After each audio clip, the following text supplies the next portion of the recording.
young Nigerians, because my own children will still probably have a little leverage. They are not far off, but they will still have leverage. But with that, with the way the whole contraption is, even when you think you are leaving something for your children, all of that can be taken away from them in a twinkle, and they will end up in that basket.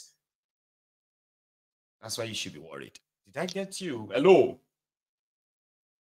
Okay, now I'm sure that I didn't, that I lost that caller. Okay, so I picked up the call, I picked up the call, and then it dropped. And I actually thought maybe so I'll just take this. Here. Hello. Hi, Uncle Michael. Good evening. I can't believe I got through. Okay, that's lucky you. Somebody's call dropped, and it's really like, I didn't see that coming because they were really settled and all that, and boom, dropped, and then yours came on. I was like, okay, yeah, you have it. Thank you for a great show as always. I'll make it very brief. I want to react to the last caller, and I've heard this statement being circulating. We need to demystify this lie that there is no food in Nigeria. There is a lot of food in Nigeria. However, the government intentionally ensure that the food is locked away. So they have lots of warehouses in the north. Yes, they have lots of warehouses. I told you I do a lot of work with education and data. They have a lot of warehouses in the north. In Ogun State has many warehouses. I don't know if many people know that. Ogun State is very like a derelict state. There's so many areas in Ogun State which is dead. I know. So when you notice that there's some roads where there's some areas where there's no roads, a lot of that is intentional. So a lot of the farms are partly owned by the government. So we do have rice, we do have beans, but they're locked away. They intentionally withhold it from the market to create this tension. And then what they now do is say in the newspapers that we don't have food. And what that means is they now want to loan from the government. Because when you say there's no food, you can get the loan from the UN. So I just think it's very important we understand that propaganda is in everything in Nigeria. Nothing is true. So when they tell you there's no food, that means there's food. And so when they say that's not true, then it means it's true if you pay attention. Yes. Yes, it's very true. There's some places in the north, they literally have warehouses of flour. Warehouses of flour, of rice, of beans locked away. And I don't think people know how these big warehouses you observed, right? So you believe they have links to the government, or they are just like facts. Facts. 80% of farms are linked with investments from the government. Facts. Right. Facts. It's facts. If in the northern part of, I don't think people understand how big the land is in the northern part of Nigeria, Uncle Michael. The north is massive. Very massive. Acres and acres. Massive. To the point where there's some wealthy people that they have their own city.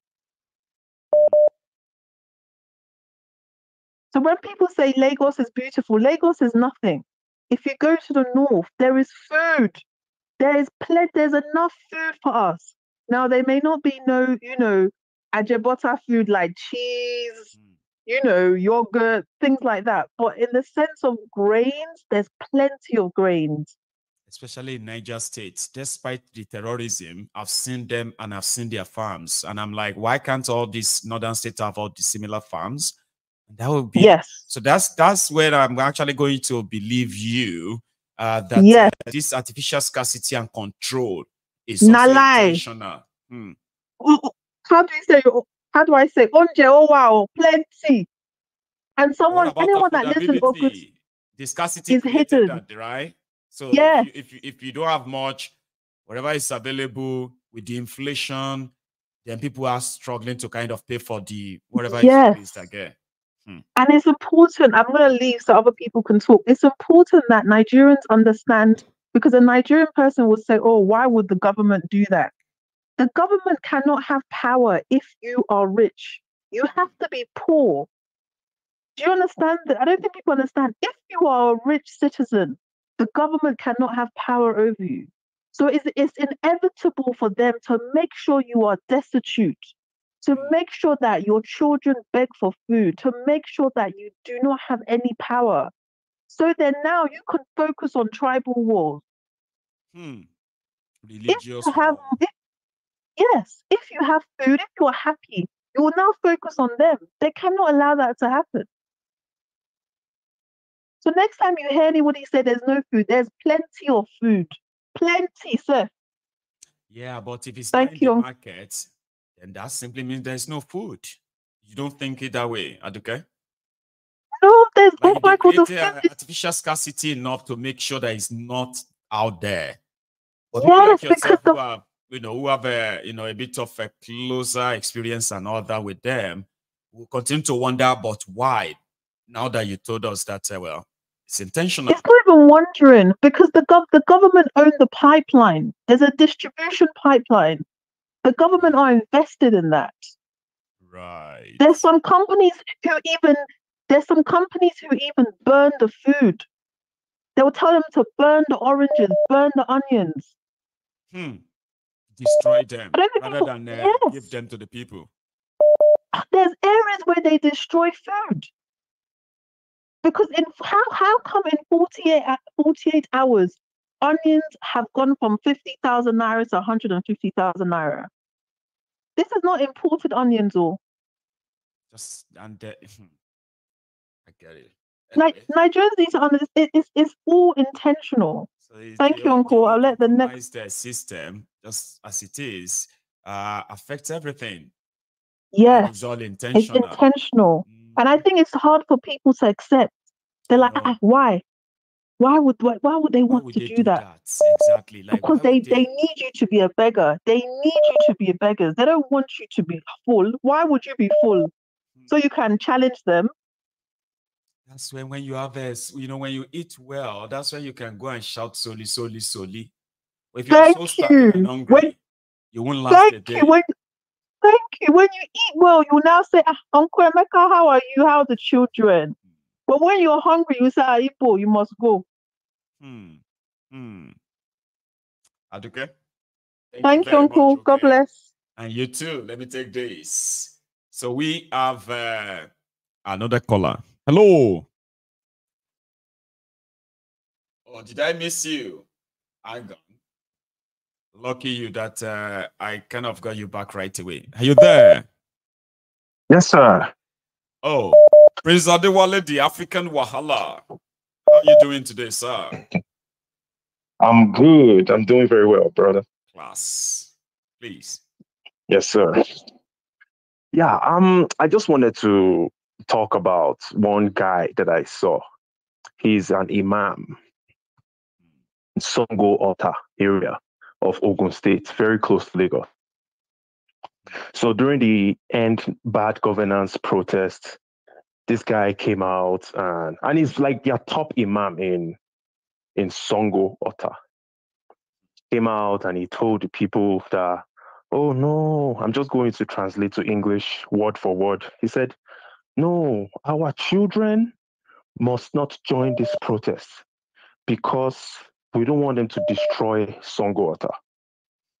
And if we allow them to have this protest, they will destroy Songo Ota. Now, for anybody that is aware or familiar with Songo Ota, the place is already destroyed. I mean, the place is completely desolate. The place looks like hell. Songo Ota is a horrible place, just like 99% of Nigeria, anyways.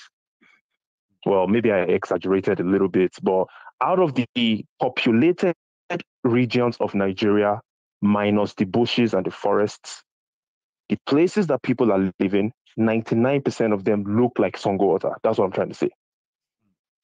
So the point is, people, although we in the Temple of Truth, a lot of us are already awoken. We have this rebellious mindset.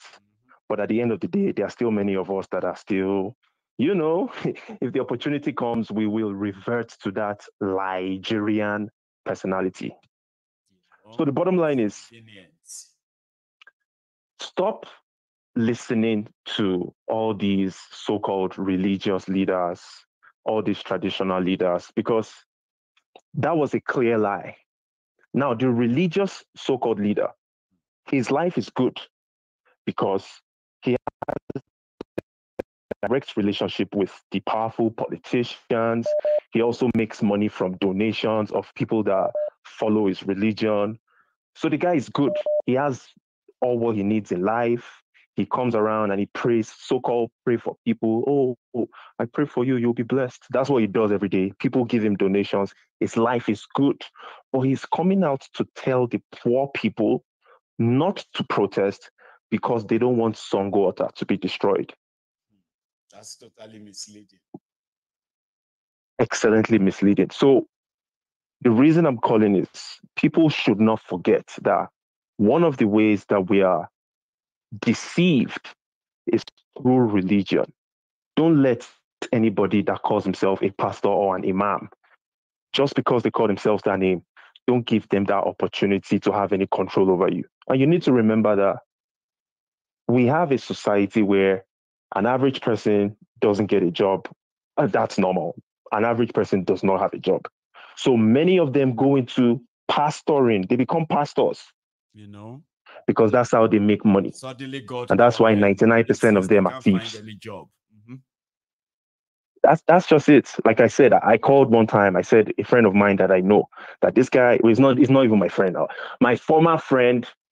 I saw this guy being a pastor in Arizona. This guy was literally speaking in tongues. You know, this is the guy that I know that this guy is a criminal. Okay. But now he's a pastor of a redeemed church in Arizona. Anyways, thank you for giving me the opportunity to rant my ego. Just wanted to tell people, don't allow these traditional rulers, all these fake pastors, all these fake imams. Don't give them that power. Please, people. Thank you so much. Thank you so much as well. Prince Adewale, the African Wahala. Baba, you stay safe, okay? Thanks a lot. So I have another caller here. Hello. You might Hello. Mute. Yes, sir. You might need to mute the broadcast now that you are connected. Jeff. Hello, can you hear me? Yes, I can hear you loud and clear. Oh, it's nice to be on the show. In fact, I'm very, very happy to. I was on video the other time, so I decided to call you. Parliament, I remember. yes, I'm the same person. It's nice to hear you. So yeah. So first of all, I would like to say first of all that initially, the what they call it, how will I put it this way now? There was a lady that spoke about scarcity. You see, what she said is not out of place. Yes, I forgot her name, but what she said is not out of place because at the end of the day, we need to understand this thing. When the world is saying, oh, there is a recession, there's economic this, there's economic that, it's all a game. All these things is what they call a game. So when the global standard tells you that, oh, there's world hunger, there is a recession, there is poverty, you just find out that our government, because they just want to be in the good books of the good books of what they call it of the parastate of the established. Where states and countries, right? They like to want to also play, what do you call it? Like play according to the text or dictate. This Western powers that all their exactly right? They can have examples. Exactly. Say, look at Nigeria and look at Ghana. Exactly. Look at Botswana. They are already accepting our idea. I get you, Baba. Go on.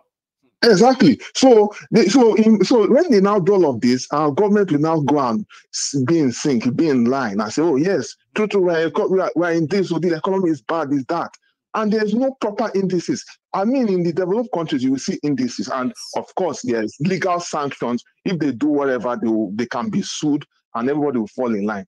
But of course, in Nigeria, anything goes. Once they just say, "Oh, the economy is bad," nobody asks questions, and before you know, there's inflation. You see price of commodities petroleum products, it's increased computer products that we import into Nigeria. They'll just increase it, cars, equipment, they just increase everything. And then nobody asks questions. Now, of course, you're not going to blame the people who are in Nigeria too, who are increasing price of food and commodities, because the market woman on the streets will definitely want to go to ShopRite and buy something. And when they see the way they increase price of things, it will something on the street also have children to feed. Exactly. So they pay and other things. Exactly.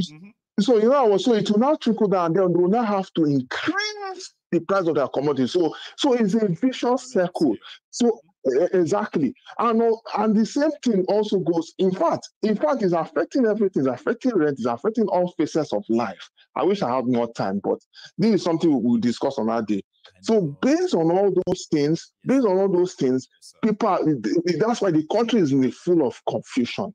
And so it's not going to be addressed overnight, but I mean, we can definitely start from somewhere. But of course, with what has happened as the so-called protests, I mean, the government is now beginning to see that, look, people are watching your every move, and you cannot continue. It's no longer business as usual. People need to do what is right by the citizens. The problem now is that, Jeff, right?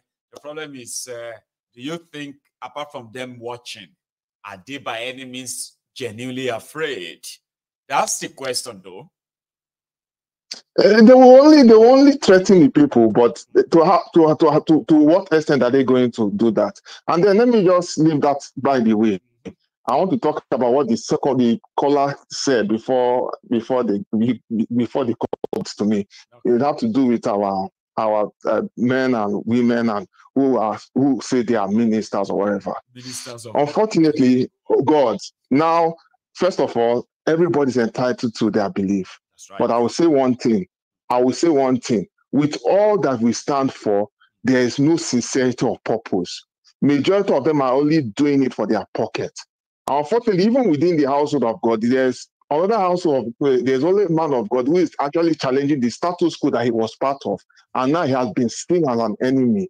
He's not entirely. Everybody has their own fault. But what I'm trying to say in a nutshell is that because of the way that he's challenging them, people are seen as an enemy because at the end of the day, most people are just doing it just because they need to survive. Come to think of it, if there's no monetary value in being a minister or whatever, will you want to do it in the first place? No. And besides that, it's not as if anything. We need institutions that will help our people. Exactly, to and unfortunately, to regulate these things. Falling into the hands of this prey. Exactly. See, there is no what do you call it? There's no bigger church they may have in Nigeria that can be compared to mega churches in America.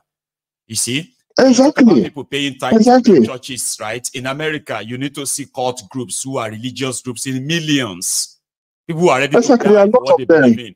But still, the government and the system regulates them, protects the right of everybody to some extent, Abi. But in Nigeria, Papa, we are all in the hands of all of these people. Nobody's exactly.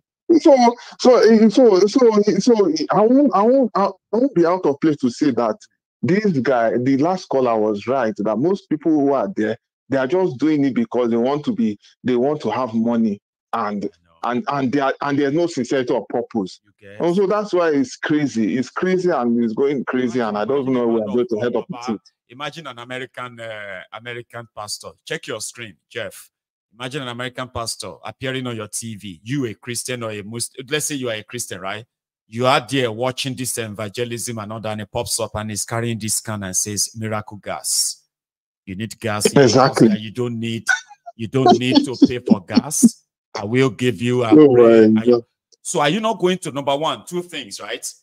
Number one, this guy is a scammer, or maybe he has mental health problem that he needs help. Is that not what would be your first reaction if that comes up on your screen? Exactly. Yeah? Exactly. But Nigeria, I mean, we put it. Nigeria, you go see people who go fetch water, bath of water, they go put them in front of the screen. Say, Daddy, pray. Sir, Daddy is praying.